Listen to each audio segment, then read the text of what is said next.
Do you understand what's coming in this country? You know why Lordstown's closing? Because it's a car that is not selling. And it's not selling, and then you put the tariffs on, there's no, I mean, it's selling, but there's no profit. Put the tariffs on, there's no margin. You can't tell a company to make cars that are losing money, okay? But why weren't we were kind of thinking about this, to get a new car in there and all that, but here's what I'm worried about. Are the workers resilient? Can the workers figure out that there's another opportunity in another place?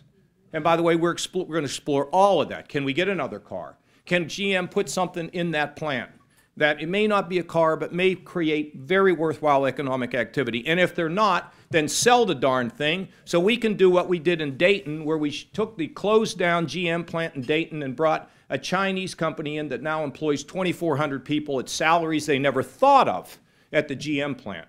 Okay, so we're on it. But you see, to me, where's GM going? Electric cars? Bigger cars. So I said to him, I talked to the CEO the other day, I said, okay, what are you going to do when gas prices go up? She said, our crossover cars have the same kind of gas mileage as our small cars because of technology. So where are they going? They're going to electric cars. Are we ready? Are we educating people to know how to be in the electric car business?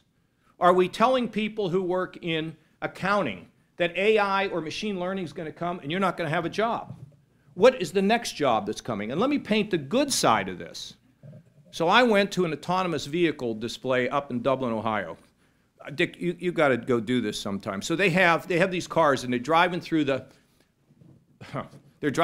intersection, and the light doesn't change.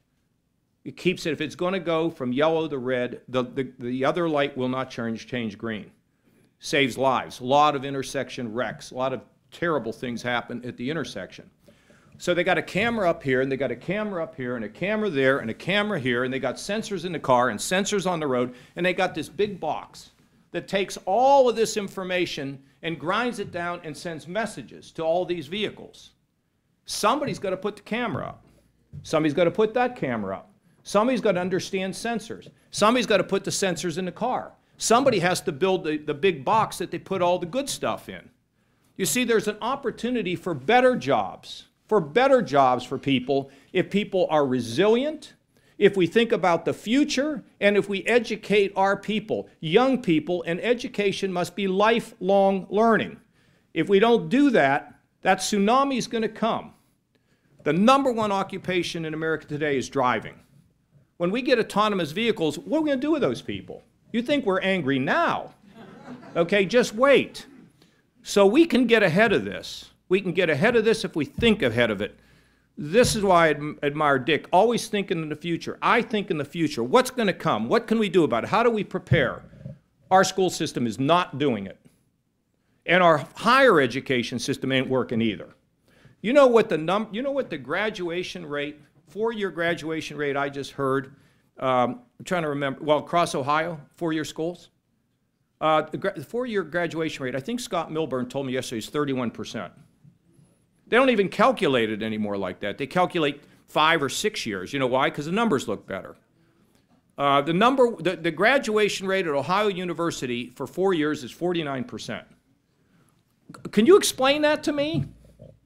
Now, there were 2 basic institutions that I could never change: education and the Pentagon. I'm serious. And how do we change it? You got to demand it. You got to demand a fundamental change in the way these schools work. And we have to take risks.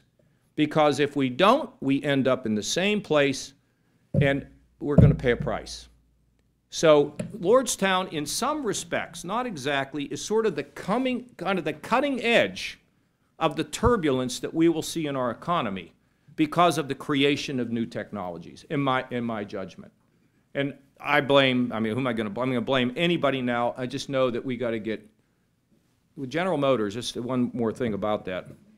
I called the CEO, we had a long talk, and I said our people at Jobs Ohio, which, by the way, is the greatest economic development organization in America in terms of the fact that they hire people who actually, this radical idea, they know business. It's a crazy idea. I told her, I said, your people have to work with ours to come up with a solution. She, yeah. I said, Mary, you don't understand what I'm saying. I don't want lip service.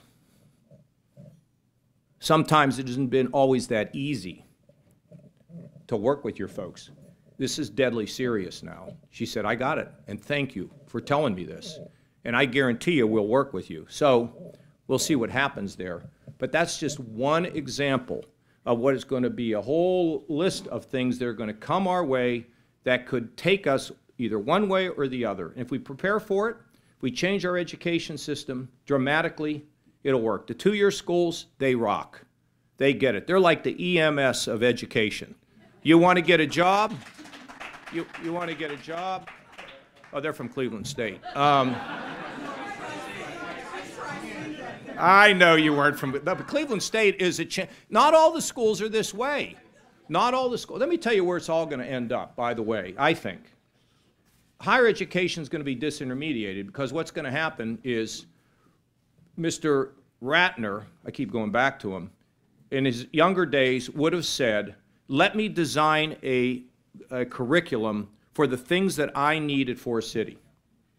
And by the way, you young person, you take this curriculum and you pass it and I'm going to hire you.